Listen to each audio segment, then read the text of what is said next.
Wednesday with all you distinguished guests and many government sector workers, members of the Human Rights Commission and also fellow activists.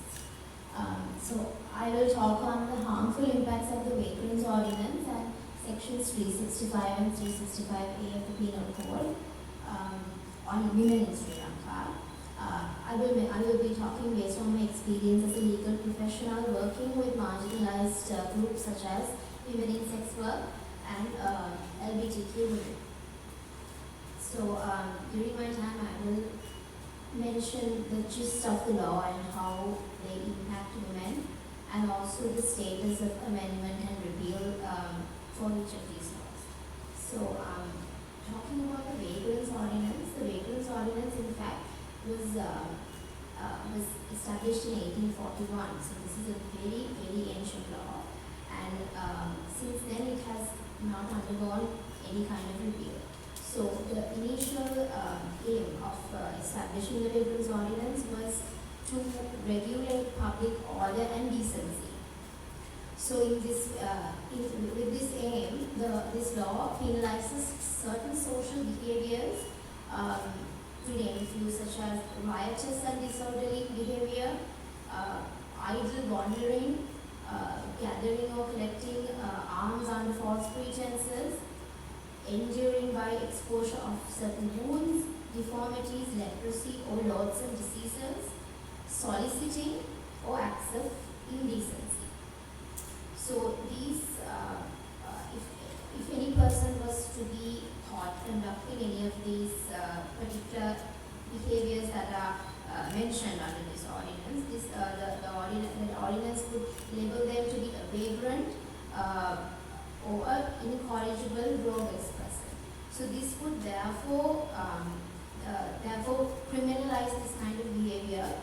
And one of the key issues of, besides the obvious concerns of regulating social behavior, another key issues of this ordinance is that the fact that these certain things such as soliciting, acts of indecency, the vague nature of it, right, and the lack of clear evidence as to how this can be done creates a certain contradictory principle to the basic principles of legality.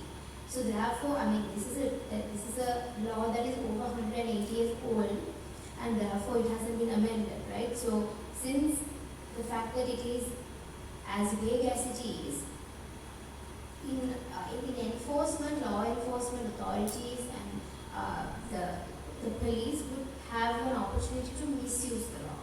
And many news reports and case studies under the Vagrants Ordinance and on communities that are often impacted by the ordinance have resulted to show that the ordinance is often used to arbitrarily arrest LGBT individuals and also sex workers. So basically, it is at the moment it is contemporarily used as a tool of moral policing by law enforcement authorities, right? And often they are used to arbitrarily arrest women using evidence. Mainly, sex workers would be arbitrarily arrested using evidence such as possession of condoms in that person and also their presence in certain public locations. So this would further subject them to harassment and also sexual bribery and extortion and various other forms of violence, including sexual violence, by law enforcement authorities and also by society in general.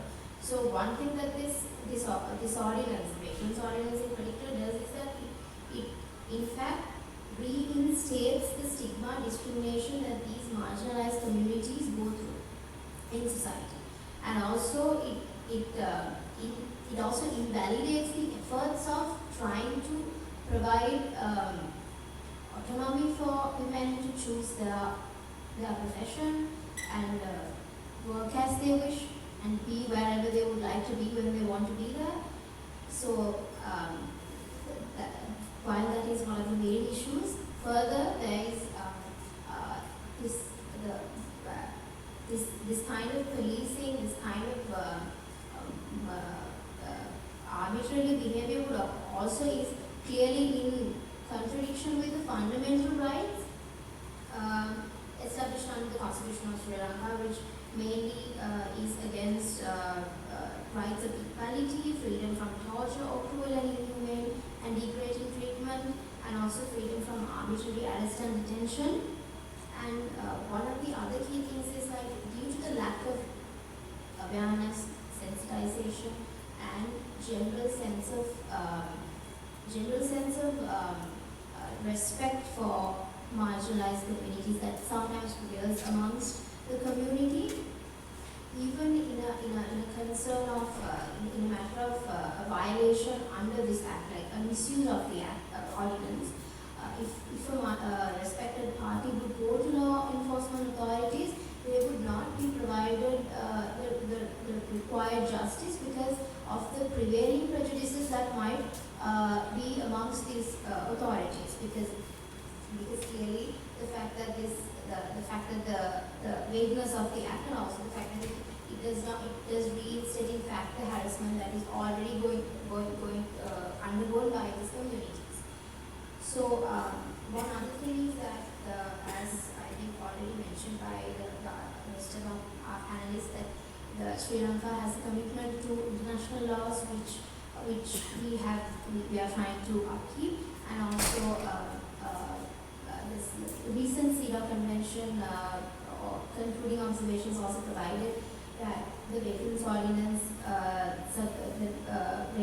Workers Ordinance, and other colonial laws that are discriminatory and is against the basic fundamental principles of non-discrimination and equality in the country are impacting disproportionately certain marginalized groups of women in Sri Lanka, mainly sex workers, and also lesbian, bisexual, and transgender women. So therefore, with regards to attempts to repeal, with regards to the Vagrants Ordinance, while there has been, I think, like I said, concluding observations of the CEDAW Convention in 2017 and concluding observations of the CEDAW Convention in 2025, as mentioned that the repeal of the Vagrants Ordinance is imminent and it has to be done urgently, and the government in fact has admitted that this is an important adjustment to the law that needs to be done. However, attempts to repeal the Vagrants Ordinance has not happened as of yet. There has been discussions. Civil societies some civil societies have been included in these discussions, but also not in the widespread manner in which we would want. And however, it's still ongoing, and the law still remains, and the communities that are harmfully impacted by this law are still continuing to be impacted and discriminated due to the prevalence of this law. I will move on to section 365 and 365 of the Penal Code now. So this is like you probably already know, section 365 and 365 mainly, it criminalizes carnal intercourse against the order of nature. And section 365A criminalizes the commission of an act of gross indecency with another person, publicly or privately.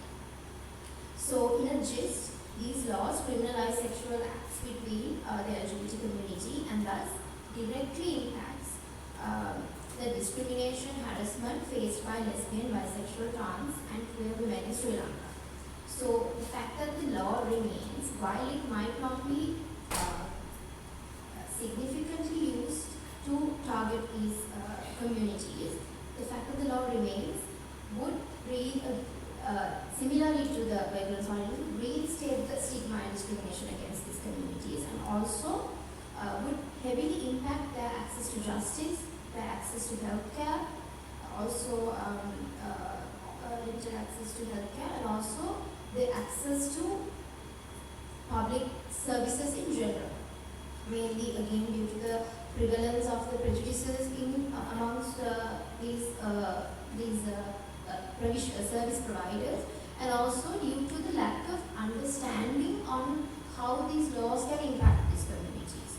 So with regards to the section 365 and 365A, I think most of you here might be aware. Let me just mention that the status with regards to repeal and amendment, there was a very successful attempt to repeal this law by a private member's bill, which came up in 2024.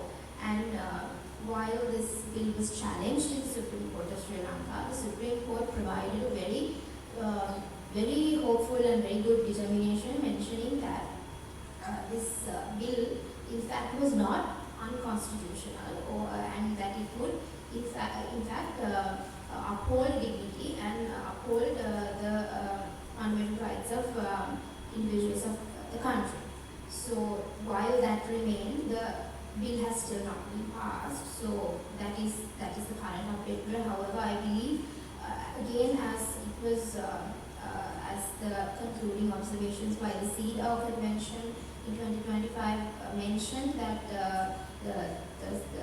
a timeline to be provided in which sections 365 and 365 would be amended. So this the government did mention that the government would it's working on it, and it is constant. It's going to be happening in the next I think in the next few years. So that is a hopeful thing for, I think, all of us. And however, again, while these sections remain, there is still stigma, discrimination and harassment, violence as well, that is subjected that women in these marginalized groups face as a result of the fact that these laws remain. So,